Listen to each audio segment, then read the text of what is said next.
and set your sights on that goal and do this little exercise. Write it down on a piece of paper and sit then and read it, absorb it, go through it, get it in your mind, make that's what I really want to do. And it's a really great little exercise, and it really kind of puts your mind in the focus. It's like, I can do this. I can really do this. When you see it on paper, it's a lot easier to believe it. And then take that piece of paper, put it on your wall. If you have a computer desk or something like that, or a little office, frame it, put it on your wall.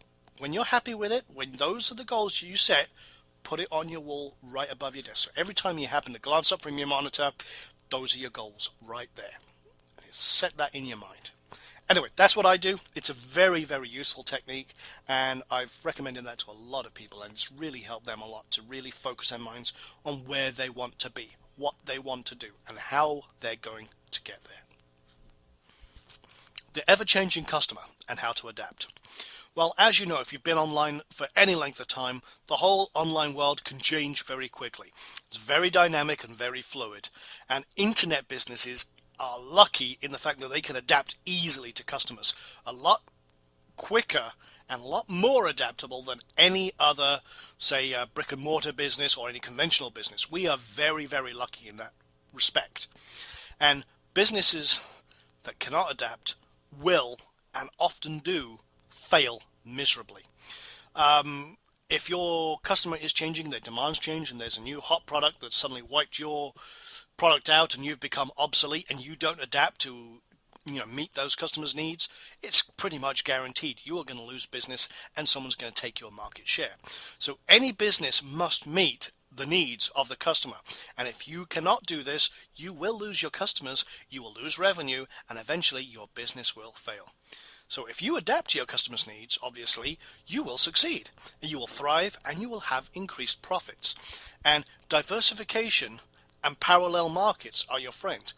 Now, what do I mean by that? Well, if you have many products targeting one particular customer, and that customer suddenly disappears, well, hell, you're left in the lurch. You have no customers. So if you can diversify your product line to hit different markets or even parallel markets and create a broader scope reach to different types of customers, you will very quickly adapt. You'll have what I call many fingers in many pies. I'll use that analogy. If one pie disappears, hey, you've got other areas for revenue and that you can focus on, and then you just find more pies to stick your fingers in. It's probably one of the weirdest analogies you'll ever hear, and I'm probably going to regret putting this on video, but it gets a bit sticky, I guess. But it's a useful analogy. Just think you've got to have many irons in many fires. There, we'll use that analogy instead. But just keep your mind open to different markets.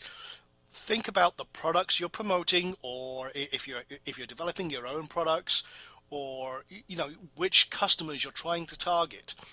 Look at similar markets, look at similar customer types, and how you can adapt should your existing customers disappear. What are you going to do? So be adaptable, plan and act for changes rather than react. So if you act in advance, if you plan in advance for any possible change in the internet world and your market by diversifying or targeting parallel markets, you are more likely to survive than any other business.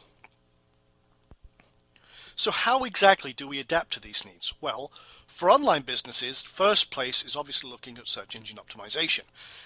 You don't want to be found for just one or two primary keywords. You want to be found in many, many different ways in the search engines by many, many different customers. Also, don't go stale. Add new content, blog, get feedback from your customers. The reason for that is if your website goes stale, it's going to drop off the search engines.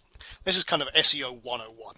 But if you add new content and you blog, you get feedback from your customers with comments and stuff on your blogs and stuff like that, you start to learn what your customers want. And if you listen to your customer and understand their needs, you will really know and predict when changes are going to start occurring, because your customers are also your best marketing tool.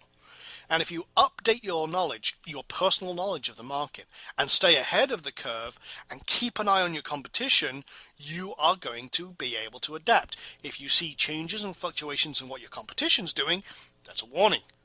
Why are they doing that? I'll prompt you to look further.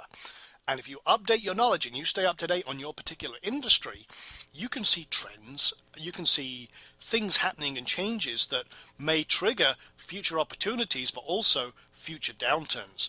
So by staying ahead of the curve, keeping your knowledge up to date and keeping an eye on your competition, you'll really start to know, hey, maybe a bend in that river coming up. Okay, what do? Well, we paddle this way. That allows you to adapt to your customers' needs and also your industry. You also have to determine, are you hitting the right target? Now, does that make sense? Well, what do I mean by that? Well, are you hitting the right audience? Are your products really aimed at the perfect demographic for your industry? I'll give you an example. If we were looking at, let's just say toilet tissue. So, a very obscure market, but when you're marketing that, when you're trying to put that out there, you're not going to target someone who's say a 30-year-old male who's into sports. You're going to target the homemakers, maybe the housewives. You're going to put like pictures of families and mother and the kids and stuff like that, because you try to get that kind of soft, that kind of emotion, that closeness of the family unit and stuff like that, because you're trying to get it in the home. That's who you're trying to target. The homemaker, the decision maker, the person who goes out to buy the groceries. You want that person targeted. So is your marketing hitting the right target? Are you really focused on your customer, and do you know who your customer is? What their age range, whether they're male, female, or predominantly, what their income range is, all that kind of stuff. That is very, very useful information. As part of your market research should be. Understand your customer, who they are, and make sure that your marketing is really hitting that right target. And also, are you fresh? And I'm not talking about your personal hygiene here.